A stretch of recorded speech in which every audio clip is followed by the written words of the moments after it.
Welcome to the ANEW Body Insight Podcast, empowering and inspiring your journey to optimal health. Hosted by Dr. Supatra Tovar, clinical psychologist, registered dietitian, fitness expert, and author of Deprogrammed Diet Culture. Rethink your relationship with food, heal your mind, and live a diet-free life. And Chantal Donnelly, physical therapist and author of Settled, How to Find Calm in a Stress-Inducing World. We follow our guests' journey to optimal health, providing you with the keys to unlock your own wellness path. Tune in and evolve with us. Hello and welcome to the ANEW Body Insight Podcast. I am Dr. Supatra Tovar, and I am very excited to have executive coach for moms, Leanna Lasky McGrath, with us today. Leanna, welcome. Thank you so much for having me. I'm so excited to be here. Leanna and I are podcast swapping. I was on her podcast and invited her to be on mine because I was so impressed with her. She's amazing, and I cannot wait for you all to get to know her a little bit better. So what I'm going to do is read a little bit about her, and then we're going to get right into our questions.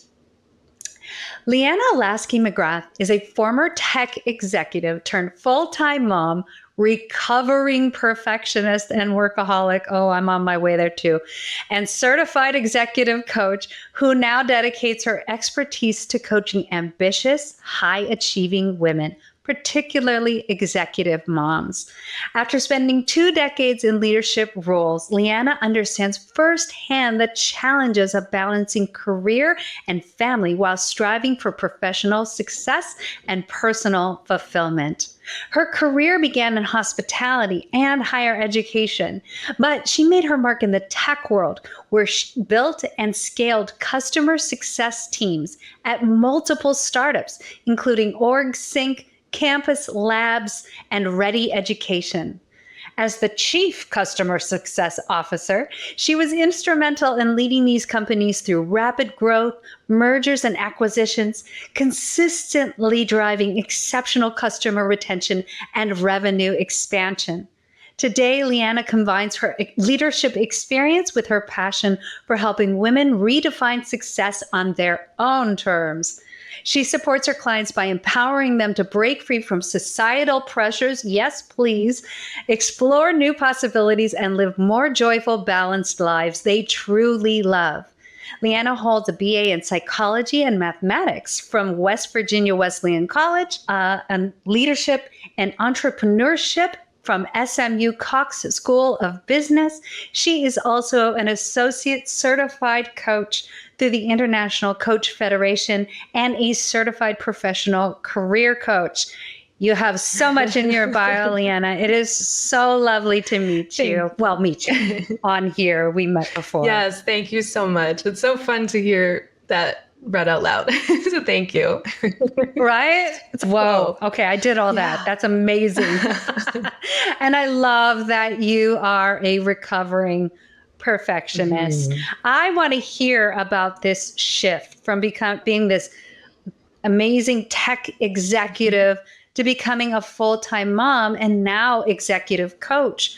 What inspired this transition, and how did it impact your personal and professional life? Yes, thank you for asking. And as you heard in my bio, some of the things that used to be so important to me in my customer success, tech roles, revenue generation and expansion and fulfilling quotas and expanding all of the revenue and profitability and things like that were really important, right? Those were the big parts of my career, and those were the things that I was driving toward. So to back up a little bit, I had started a tech company, joined as a founding member. We had bootstrapped it out of a house in Austin, Texas. It was like your typical startup story. And we had built it up, and it was such a wonderful experience. And then we decided to sell the company. And then we went through a merger, and it was just it was a very high stress environment, very challenging as we had this takeover and kind of lost a lot of the team that we had built. And my husband and I had decided that we would start to try to have a baby once we sold the company. Because, I mean, when you're in the startup environment, you're working so much. I mean, it's 60 to 80 hour work weeks. You're living and breathing the company, right? Because it's like you're sprinting, you're at a sprint pace all the time. And so totally, we decided that we would start trying after we sold the company. And then of course, all this other stuff happened and my body was not ready for that. And so it ended up taking us quite a long time and a journey through infertility. And so 4 years later, I had my baby, which was very exciting. And it was after I transitioned out of that. And I think my body was finally like, okay, I can breathe again and relax a little bit, and took a lot of the stress off. And so once we had her, it took so long to get her. And then I was in another role leading another tech startup.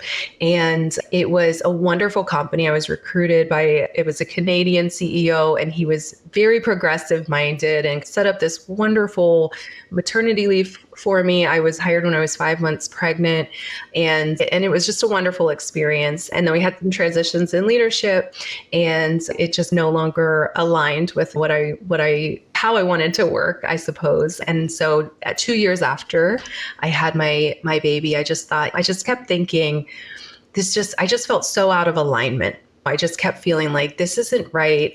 I don't feel like the things that I'm doing, the way I'm spending my time aligns with my values and my goals for myself. And also because it took so long to have her, I just kept saying, I don't want to miss out. I just want to soak this up and spend this time. We had a nanny come in and she would take her out on walks and picnics and all these fun things. And I would think, I want to be doing that with her. And so I just, right before she turned 2, I decided, and I should also add, this was at the end of 2020. So you remember 2020. It was, oh, who doesn't remember 2020? It was quite a time. Oh my gosh. So I decided to take a career pause and just focus full time on her. And she's 5 now, and I'm so glad I did, because I just kept thinking and saying, I can always get another job. I can always start another company. But like, she has this one and only childhood, and I just want to enjoy it. Yes. I just want to soak it up. You know what? Before she's off to school, before she's off in her own things, I just don't want to miss out on that. So I can always do more of this if I want to. But, you know, I feel very, very privileged to have the option to do that and take some time away. And so it was wonderful. And so that was how I made that decision. It just really aligned with my values and my vision for my life. How did that transition into coaching? Here we are in the middle of the pandemic. And I think the pandemic was a terrible time, but it was also an amazing time, because I think it did realign our values like it did for you. It made us really understand what was most important. And obviously, when you're facing sickness and death, the only thing that is important is family and love and friendship and why we're on this planet. And I think if your why doesn't align with your vision for your family and for yourself, you have to make that switch. That's, for me personally, it was so wonderful that I was a therapist at that time in the pandemic, because I could immediately step in and help. That was really powerful for me. Also, I got to be able to stay home. I'm a dog mom, or a dog ma, as I like to say. I got to be with my dogs all the time, which was like, I haven't gone back to in person, because it's been so wonderful for me to be in my pajamas with my dogs all day. So tell me how you transitioned to coaching. Yeah. Well, my dog's right over here, actually. Because I was at a tech startup and we had a dog friendly office. So she's always come with me to work. And then actually it's interesting, because the company I was at when I transitioned out for my career pause, I was remote. I was living in Dallas, Texas, and the company was headquartered in Montreal, Canada.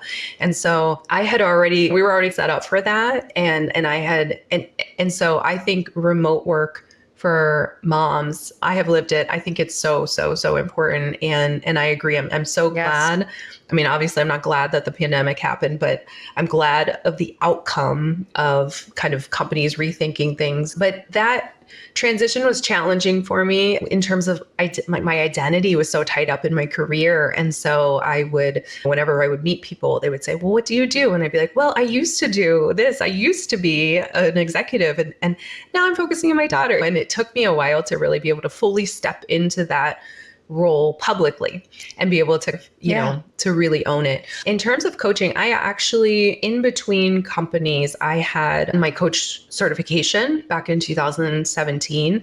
And so I had started my first iteration of my business, which was coaching executives. And then I was actually recruited by one of them. And that was how I got back into industry.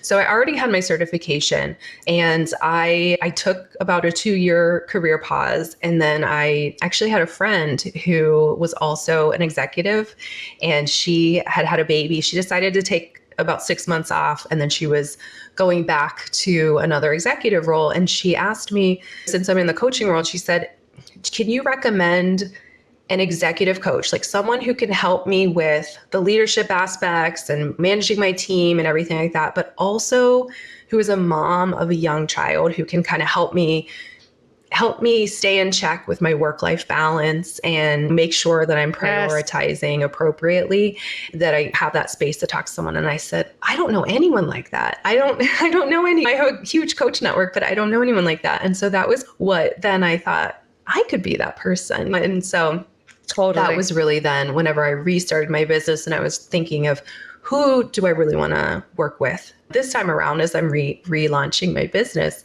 And it just made sense that I would work with executive moms. And it's been amazing and so rewarding and so fun because I can really help with both sides of the house, if you will, in terms of what's it like at work and what's it like at home. Yes, because you have lived experience. And I think that that's so valuable. Give me a picture of a typical client. What is this woman out there struggling with? What are they doing usually for work? And where are their issues and problems? Because I think for most women, we really struggle because we're given this message, we have to do it all.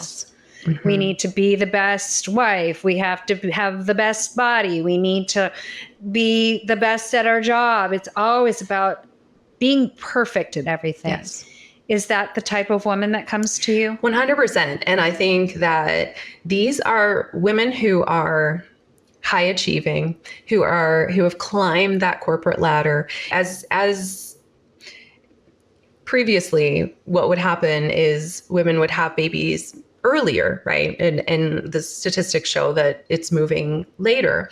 And so I think what's happening is as we're having babies later, we're building our careers first generally, right? That happens a lot of times. And so we fall in love with our careers. The stress maybe may delay things, or we may purposefully delay things because we want to get more established in our career. But we're so used to being really good at things and achieving. And then whenever we have a baby, number one, we don't know how to do that, right? They don't come with a manual. There's not an onboarding process. There's no like formal training. And so we feel like, I wish there was. I always think we have to go to the DMV and take a test to be driving a car. Yeah. Why would we not have to be a parent? Yeah, well, and I remember we did do some classes at the hospital. I mean, I'm an education. I love learning. So I'm going to take any class that is available. So we did take classes at the hospital, but it prepared us for birth and it prepared us for some of the logistic, like changing a diaper, and we took a breastfeeding class and just like how to do some of the things, but it wasn't how to parent and how to support your child emotionally whenever they're having a meltdown, really big emotions and things like that. And so it really, I mean, I remember we were in the hospital and they were like, okay, you can go home. And my husband and I looked at each other like, we can, we're responsible for another life. What do we do? So I think that these women are generally expecting that they're going to be amazing at that role as well. And unfortunately, we don't feel like we are. We probably are way better than we ever give ourselves credit for it. But it feels like whenever your baby's crying and you can't figure out why and you can't figure out how to help them, you just feel like, I'm such a failure. Like, why can't I figure this out?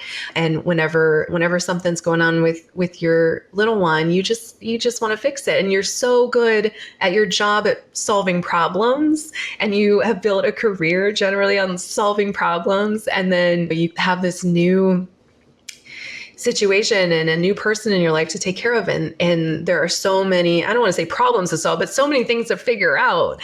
And so it can be quite challenging in that transition. And so I think a lot of the women I work with are newer mothers who are figuring that out. Mm-hmm. Also, women who have been mothers for years, but are still struggling through finding the right balance, and really trying to figure out how to prioritize their family and set boundaries at work. It's so amazing how I work with so many executive women who can lead a team, who can stand up in front of hundreds of people and deliver an amazing presentation, who can hire and fire and command a room.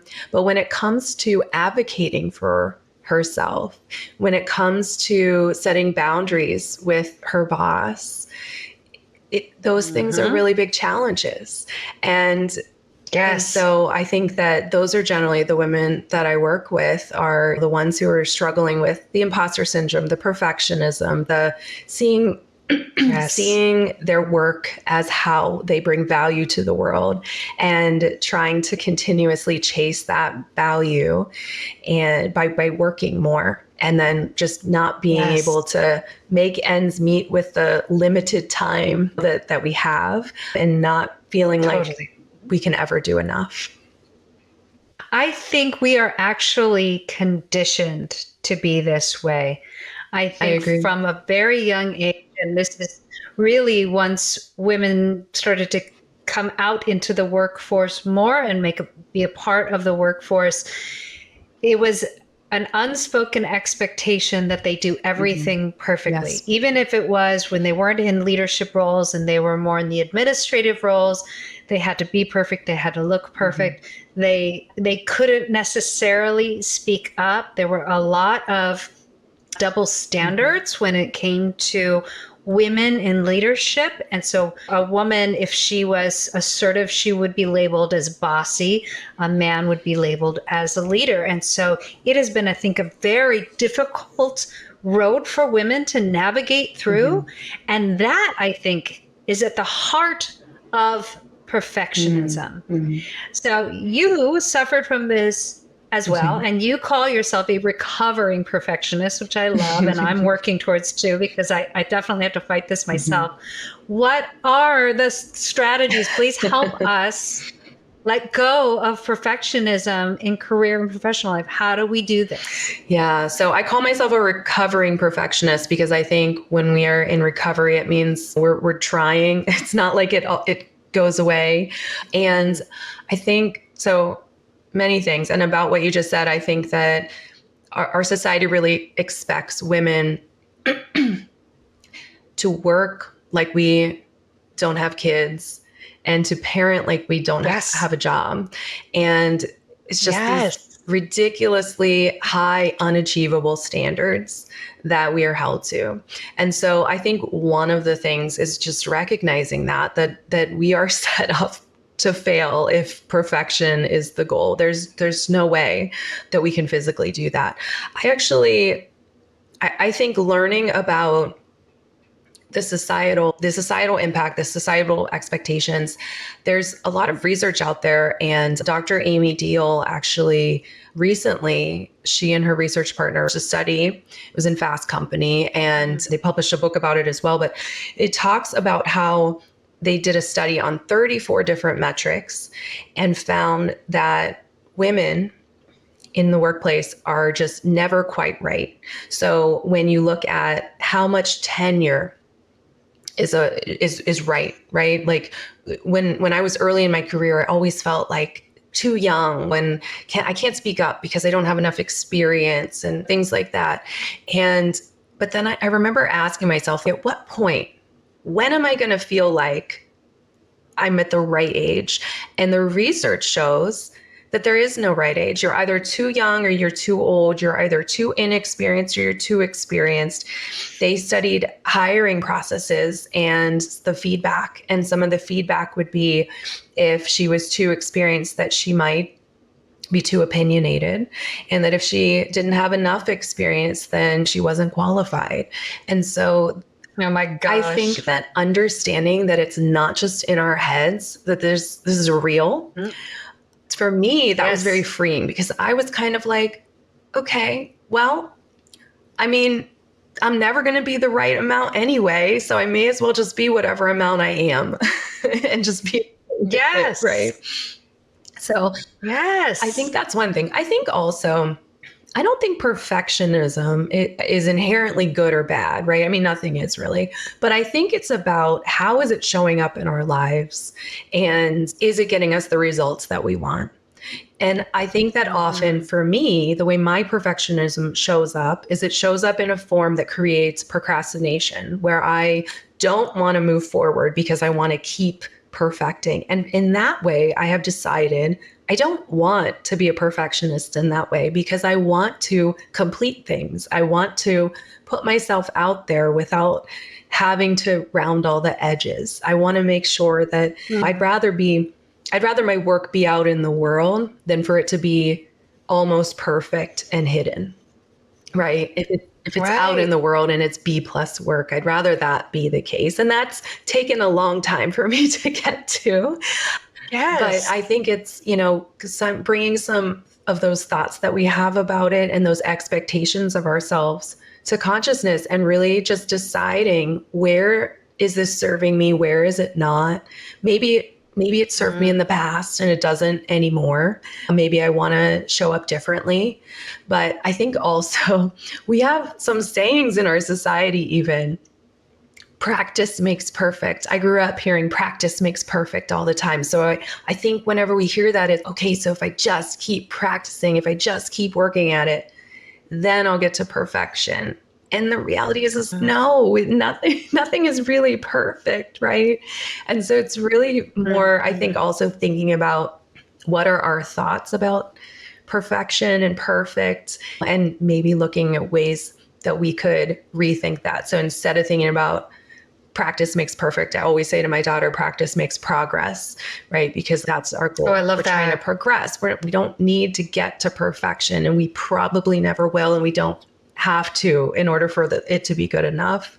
I think another saying that a lot of times people say is, done is better than perfect.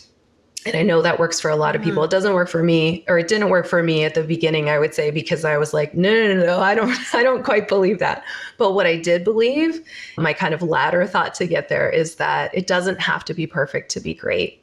And I think that when you look at so many things in the world, there are so many amazing things out in the world that are not perfect, but they're still really, really great. So I think working on bringing some of those thoughts to consciousness and deciding what we want to think about it is so important. And I think that's one of the things, like, what can I look at as an example that is so great, that I think is amazing, and find the things that aren't perfect about it, just so that I can prove to myself that I don't have to be perfect to still be really, really amazing.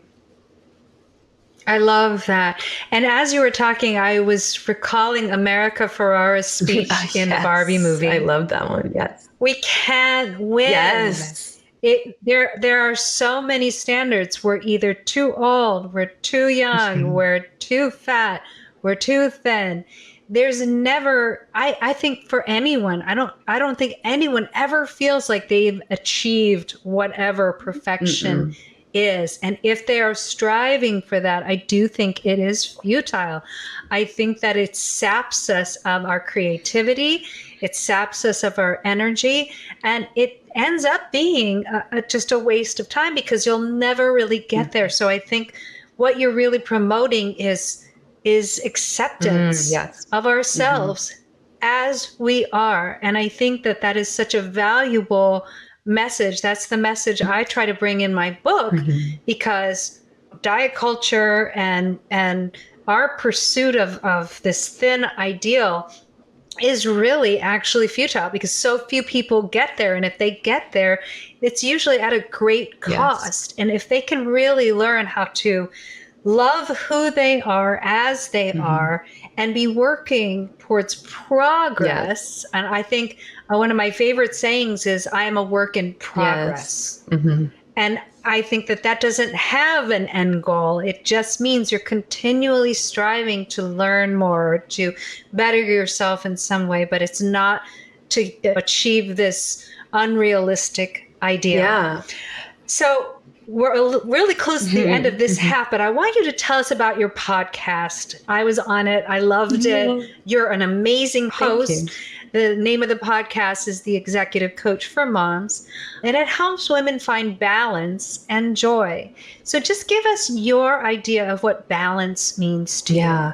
Well, I think it ties in here a little bit to what we're talking about with perfectionism, because I think so often we expect that we are perfect in every area of our life. So even if we're just looking at work and life, we're looking at work and parenting, we hold ourselves to a very high standard in those areas. And so whenever we think of balance, I think it's, how can we look at, if we look at a wellness wheel, for example, where we have all these different areas of our life, I think a quote unquote perfect balance is when we're standing right in the middle and we can see all of it and we're just in equilibrium.